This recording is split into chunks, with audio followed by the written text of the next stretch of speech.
เป็นกะวางกะเวปฏิทินที่ติดอยู่ข้างฟ้า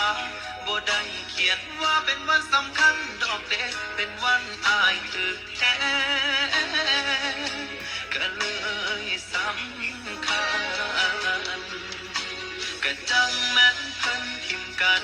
คือคักกระโดดน้องเจ้าก็ได้ทิมแต่หอยหักเก่าเอาไว้แล้วไปจากกัน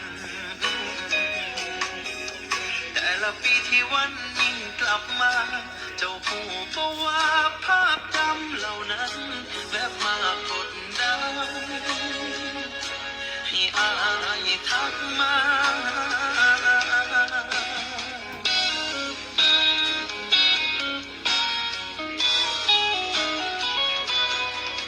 เจ้าอยู่ไสเป็นจังใด